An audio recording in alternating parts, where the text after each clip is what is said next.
Namaskar. A warm welcome to World News and Indian Perspective on All India Radio.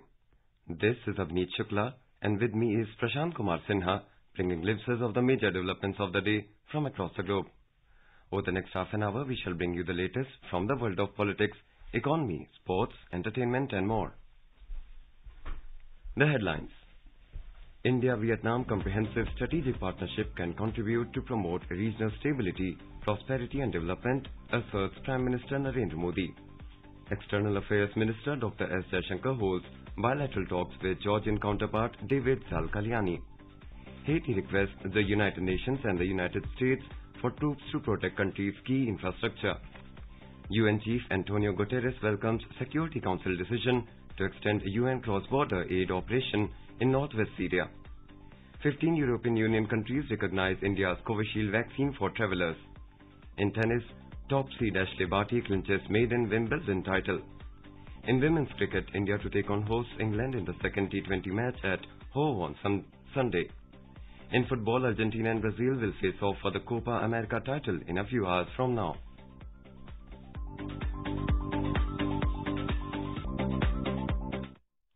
As the nationwide free COVID-19 vaccination campaign at government facilities for those above 18 years is underway, we advise our young listeners to get vaccinated and also to help others get vaccinated.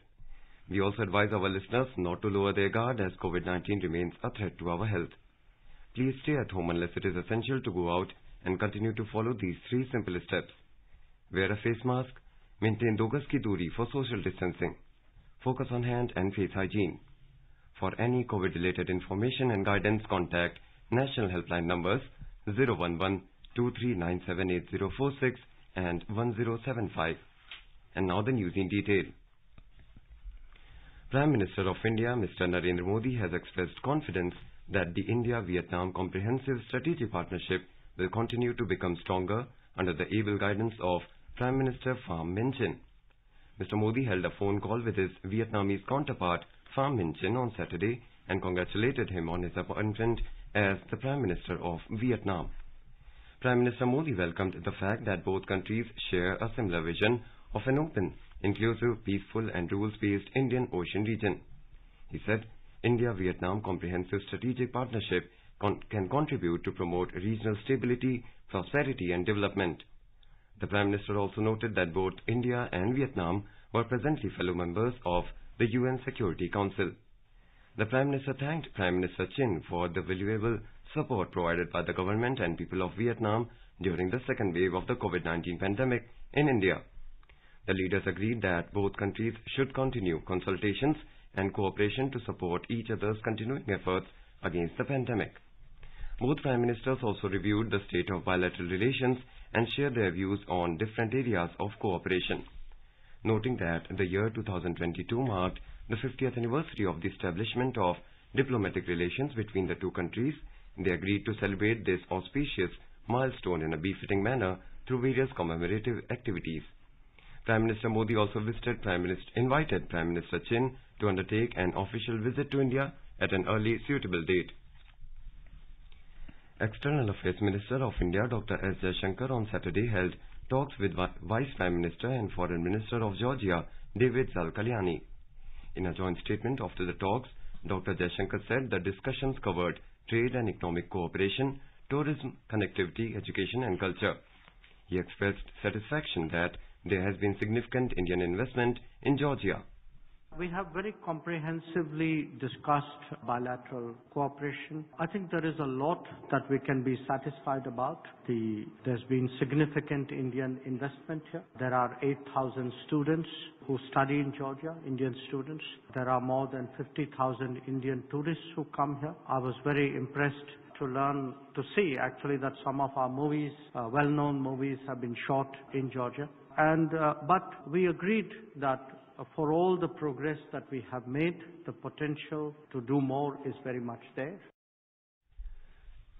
Upon his arrival, the External Affairs Minister handed over the holy relics of 17th century Georgian Queen St. Kitivan to the government and the people of Georgia at a ceremony in the presence of Beatitude Elia II, Catholicos Patriarch of all Georgia, and Prime Minister Irakli Garibashvili.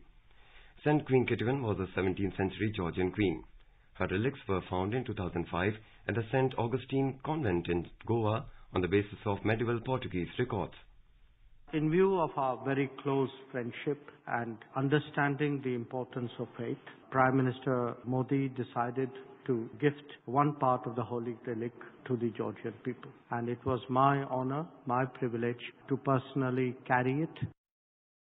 The relics are believed to have been brought to Goa in 1627 and interred in St. Augustine complex.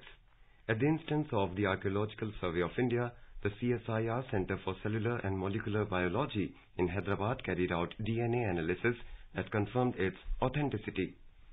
Dr. Jaishankar said that there are 8,000 Indian students who study in Georgia. There are more than 50,000 Indian tourists who visit the country. He said he was very impressed that some of India's well-known movies have been shot in Georgia. The minister said the full potential would only be realized if the two governments make a very focused effort to do so. He said they also discussed connectivity as it is a key to reliability and resilience in a globalized world. We also had a discussion on connectivity, as you noted, because today connectivity is very much key to competitiveness. It is key to reliability and resilience in a globalized world. And whether it is land, maritime or air connectivity, I think we have agreed that it's in our mutual interest to promote it and to do so expeditiously. The Haiti government has requested the United Nations and the United States for sending troops to the country to protect key infrastructure after the assassination of President Jovenel Moïse. The U.S., however, has said it has no plans to offer military assistance at this time, but it was sending officials from the FBI and the Department of Homeland Security to Haiti to assist in the investigation. The UN Security Council would have to approve any plan to send international troops to Haiti under UN auspices. Haitian police earlier said a group of 28 foreign mercenaries killed the president on Wednesday. After a gun battle in the capital Port-au-Prince, 17 of them were detained. The police said that some of the group were held at the house they were using and others after entering Taiwan's diplomatic compound. The police said that the group included retired Colombian soldiers. It added that the hit squad included mainly Colombians along with 2 Haitian Americans. 3 suspects were killed by police and 8 others are still being sought. The attack took place in the early hours on the 7th of July when gunmen broke into the president's house, shooting him dead, and his wife was seriously injured. She is in a stable condition after being flown to Florida for treatment. The killing has triggered some civil unrest in Haiti, which is also the poorest nation in the Americas. A state of emergency remains in force across the country, and it is unclear who is in effective charge of the country's government. Prime Minister Narendra Modi on Friday condoled the assassination of President of Haiti, Jovenel Moïse, and the attack on First Lady Martine Moïse. In a tweet, the Prime Minister expressed grief and extended condolences to the family of President Moïse and the people of Haiti. The United Nations has said that nearly 1/3 of all children in Haiti, numbering at least 1.5 million, are in urgent need of emergency relief. The UNICEF said that emergency is due to rising violence, constrained access to clean water, health and nutrition, disrupted education and protection services in times of COVID-19, as well as hurricanes. UNICEF added that it is deeply concerned that further violence and insecurity following the assassination of Haiti's president could pose serious challenges to the humanitarian work of our teams on the ground and their ability to safely reach the most vulnerable children and families. U.S. Special Representative for Afghanistan Reconciliation, Ambassador Zalmay Khalilzad, departed for travel to South and Central Asia as well as the Middle East on Friday. In a statement, the U.S. State Department said that in his travel, Ambassador Khalilzad will continue to engage in determined diplomacy and the pursuit of a peace agreement between the Islamic Republic and the Taliban. It added that as part of the United States' ongoing support of the peace process, he will work with all parties and with regional and international stakeholders to further advance a consensus on a political settlement. The statement asserted that a political accommodation on the part of all sides remains urgent. The sooner the sides can agree to a negotiated settlement, the sooner Afghanistan and the region can reap the benefits of peace, including expanded regional connectivity, trade and development. Meanwhile, U.S. President Joe Biden on Thursday said that its military mission in Afghanistan will conclude on 31st of August. The announcement comes amidst a Taliban which is capturing large swathes of territory in Afghanistan. A report. The United States did what we went to do in Afghanistan, to get the terrorists who attacked us on 9/11 and deliver justice to Osama bin Laden, and to degrade the terrorist threat to keep Afghanistan from becoming a base from which attacks could be continued against the United States. Bringing an end to nearly 20 years of war, U.S. President Joe Biden advanced the withdrawal of the military forces from the symbolic deadline of September the 11th, 2021 to the end of August. There were three main elements to his address. First, Mr. Biden asserted that the U.S. had achieved all the objectives that it had set out for itself 20 years ago. He said the U.S. did not go to Afghanistan to nation build and that it was the prerogative of the Afghan people. Secondly, Mr. Biden said that the U.S. had spent a considerable amount to the tune of $1 trillion in developing the Afghan National Defense Security Force, the ANDSF, numbering nearly 300,000 currently. He said the ANDSF had been provided with all tools and training equipment of a modern military. Thirdly, Mr. Biden addressed the concerns over the Afghan nationals who rendered assistance to the U.S. and NATO forces during the war. Mr. Biden said that a special immigrant visa is being expedited for such Afghans. He added that relocation flights to safely evacuate them from possible Taliban retribution will start by the end of this month. Answering media queries at the end of his address, Mr. Biden asserted that peace in Afghanistan would require greater engagement from the regional and international stakeholders. However, Mr. Biden laid out a caveat that Afghanistan has never been a unified country and a modus vivendi with Taliban is the only way to peace and security. Pawan for World News, AIR. UN Secretary General Antonio Guterres has welcomed Ethiopia's commitment to ensuring aid workers can access the war-ravaged Tigray region. Spokesperson of Mr. Guterres said in a statement on Friday, a day after Mr. Guterres and Ethiopian Prime Minister Abiy Ahmed discussed the extremely concerning humanitarian situation in the northern province.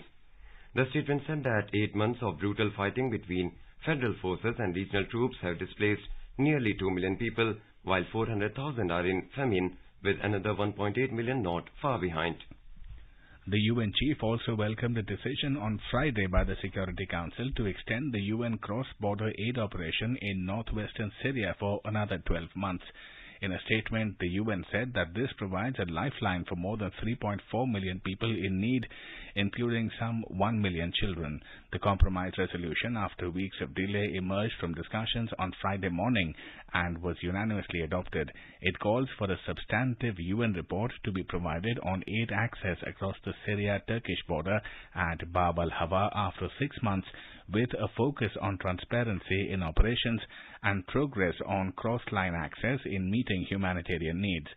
On Friday, India joined consensus on UN Security Council's Syrian humanitarian resolution. In a tweet, India's permanent representative to the UN, Ambassador Tirumurti, said that India calls for enhanced and effective humanitarian assistance to all Syrians without discrimination, politicization or preconditions, and consistent with sovereignty, independence and the territorial integrity of Syria. This is All India Radio giving you the world news. The centre is disseminating awareness of national helpline numbers for the benefit of citizens during the COVID-19 pandemic. The helpline number of the Health and Family Welfare Ministry is 1075. The child helpline number is 1098. For senior citizens of Delhi, Karnataka, Madhya Pradesh, Rajasthan, Tamil Nadu, Telangana, Uttar Pradesh and Uttarakhand, the helpline number is 14567. The helpline number of National Institute of Mental Health and Neurosciences, NIMHANS, for psychological support is 08046110007. Ayush COVID-19 counselling helpline number is 14443 and MyGov WhatsApp help desk number is 9013151515. The World Health Organization WHO Chief Scientist Dr. Soumya Swaminathan has said that 15 countries in the European Union (EU) now recognize the Covishield vaccine produced by the Serum Institute of India (SII) and developed by AstraZeneca and Oxford University for travellers. She disclosed this on a social media platform. Ms. Swaminathan's remarks come after Belgium recognized the Covishield vaccine on Friday. Switzerland, Iceland and some EU countries had earlier accepted Covishield for travel entry. Estonia had confirmed that it will recognize all the vaccines authorized by the Government of India for travel by Indians. India's cumulative COVID vaccination coverage has exceeded 37 crore 57 lakh mark. As per the 7 p.m. provisional report on Saturday, the cumulative figure stands at 37 crore 57 lakh 10,173. The Union Health Ministry said in a statement that more than 34 lakh vaccine doses have been administered today. Now let's take a look at the coronavirus updates from around the world. The European Union has hit its target of delivering enough coronavirus vaccines to cover 70% of the adult population.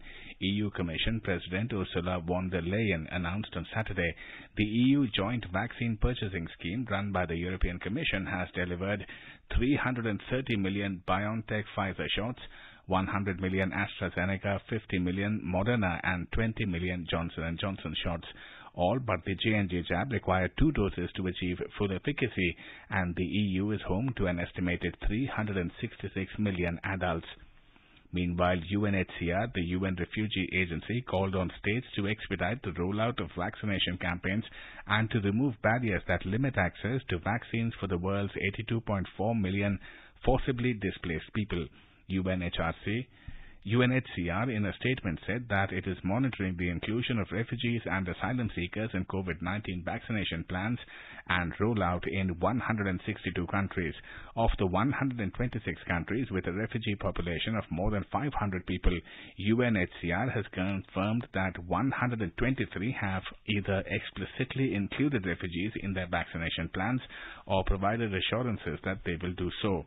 The statement added that this is also the case for asylum seekers in 93 out of 96 countries. WHO Director General expressed concern about the emergence of a potent COVID-19 virus variant like the Delta.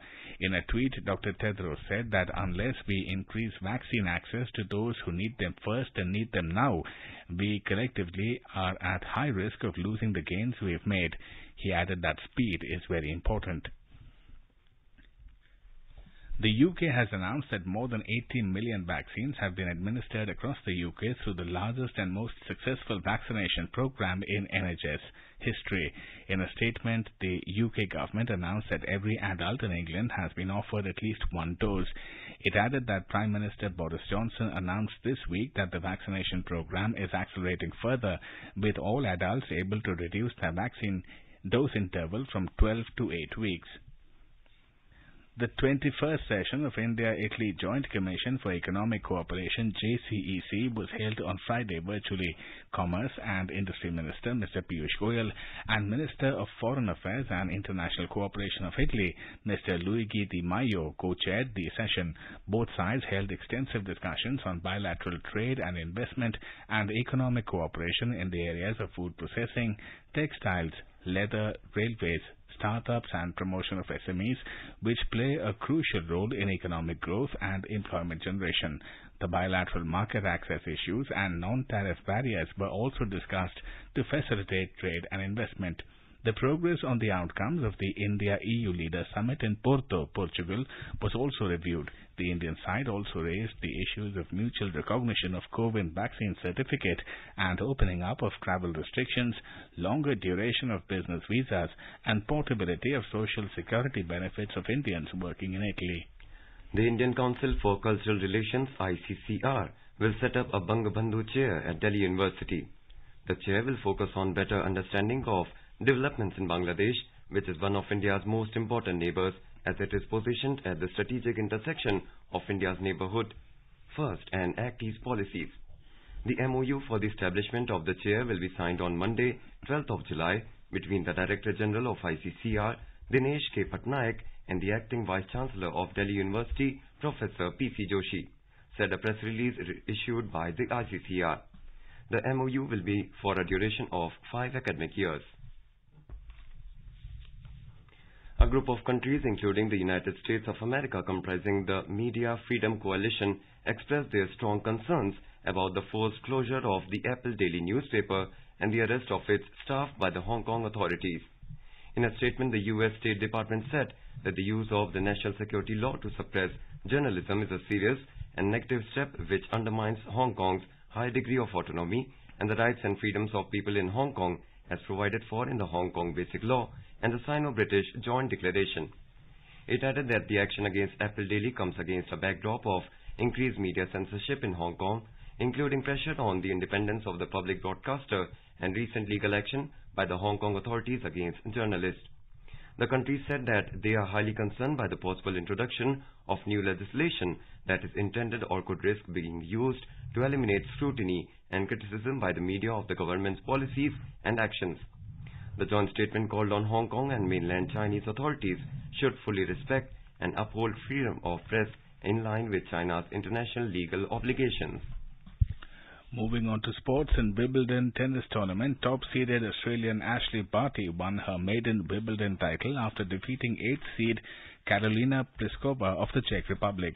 In a roller coaster of a final, Barty won the first set 6-3, but Pliskova fought back to win the second set 7-6 to level the contest 1 set each. Barty then made a strong comeback and won the third set 6-3 to clinch the title. This is Barty's second Grand Slam title. In men's singles, defending champion Novak Djokovic has set up the summit clash with Italy's Matteo Berrettini. The match will be held on Sunday. World number 1 Djokovic defeated 10th seed Denis Shapovalov, while 7th-seeded Berrettini thrashed Poland's Hubert Hurkacz in the semi-finals. In the Copa America football, Lionel Messi has a chance to win his first major tournament with Argentina when they meet Brazil in the final in Rio on Sunday morning. The match will be played at 5:30 a.m. on Sunday IST. Messi has won 10 La Liga titles in Spain and 4 Champions Leagues during a trophy-laden career at Barcelona. But his only success with the senior Argentine team is at the 2008 Olympics in China. Argentina have not won a top-level tournament since the 1993 Copa America. Messi's former teammate in Barcelona, Brazil's star player Neymar, will look to foil Messi's trophy bid. In women's cricket, India will take on host England in the second T20 of the 3-match series at home on Sunday. The hosts beat India in the first T20 match by 18 runs through Duckworth-Lewis method in a rain-hit match yesterday. Chasing the victory target of 178 runs, Indian Eves could only make 54 runs for the loss of 3 wickets in 8.4 overs as heavy rain stopped the play. The third and final T20 match of the series will be played at Chelmsford on 14th of this month. With only a few days remaining for the start of the Tokyo Olympics, All India Radio brings a special series on India's medal prospects at the sporting extravaganza. Today we will talk about Anu Rani, the only Indian female javelin thrower athlete to participate in the Olympics and currently holds a national record.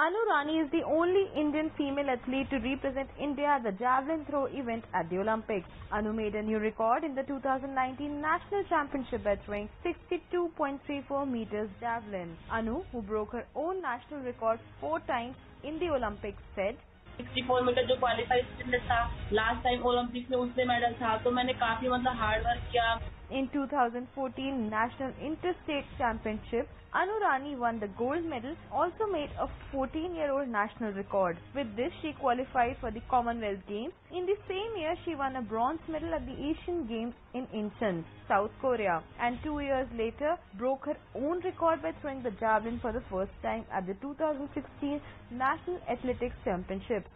Anu Rani won bronze medal in 2017 Asian Athletics Championships held in Bhubaneswar. Anu Rani also won a silver medal at the 2019 Asian Athletics Championships Doha. Anu was honored with the Sports Star and Sportswoman of the Year award in athletics in 2020. Speaking about her preparations for the Olympics, Anu said, मैं सभी को यही बोलना चाहती हूँ कि हम अपनी तरफ से पूरी मेहनत कर रहे हैं. बस आप लोगों का प्यार और आप लोगों का सहयोग चाहिए. हम अपने देश के लिए पक्का मेडल लेके आएंगे. दीक्षा सक्सेना, स्पोर्ट्स डेस्क. तीर की तरह तू चल, चूके ना निशाना, लक्ष्य तेरा सामने है, जीत के है आना. तू ठान ले, अब जीत को अंजाम दे.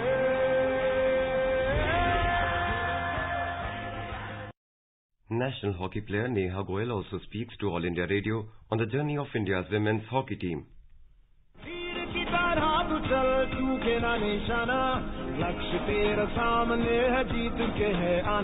Born on 15th November 1996 at Sonipat, Haryana, Neha Goyal is a member of the country's women's hockey team. Neha is prepared to show her magic in the hockey at Tokyo. Mid-fire, Neha became a part of the senior team in 2014 and participated in the FIH Championship in Glasgow. Neha was a part of 2018 World Cup, Asian Games and Commonwealth Games. In the Mann Ki Baat program, Prime Minister Narendra Modi, while referring to Neha, said that many people get inspiration from her life because she persisted even in the absence of resources. Neha said that this is her first Olympics and she is very excited for the games. सबसे बड़ा मेरा M यही था कि मुझे Olympic खेलना है Asian game के बाद, तो अभी वो पूरा होने जा रहा है मेरा एम और मैं काफी एक्साइटेड हूँ उसके लिए क्योंकि मेरा फर्स्ट ओलंपिक है. Neha, along with the entire hockey team, is ready to show her strength in the Tokyo Olympics and the country's best wishes are with her. Diksha Saxena, Sports Desk.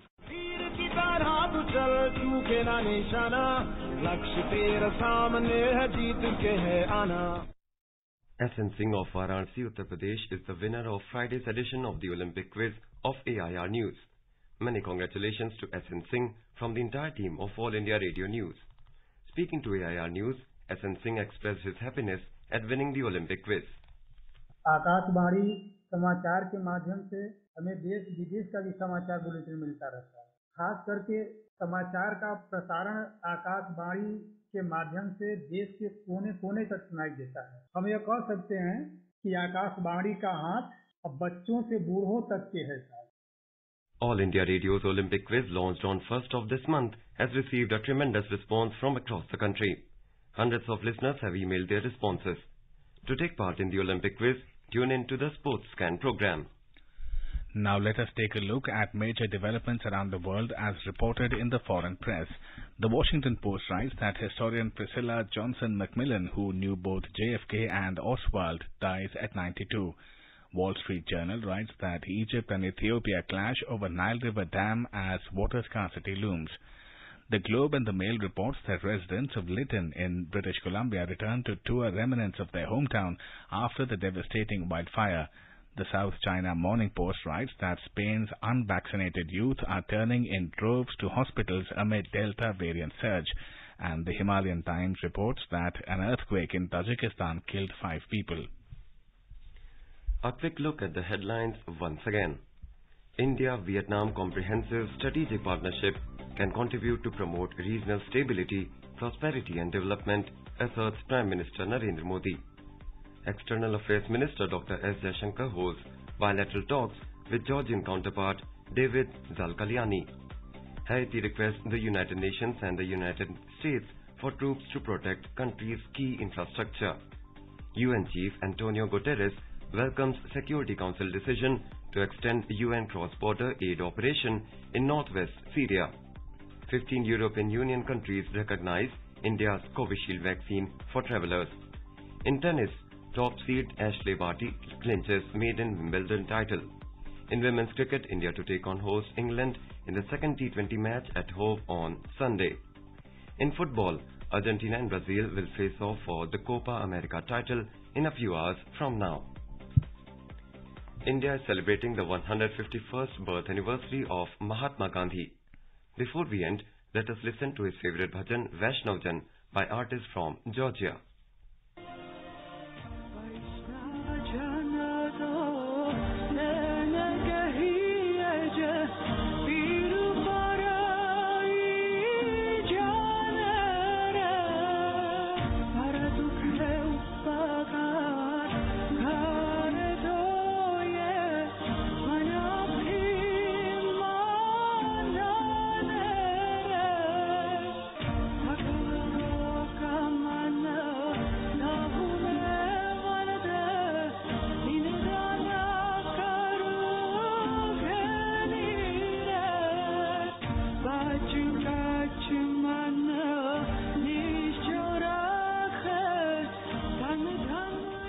With that, we end this bulletin. We will be back same time tomorrow with the next edition of World News.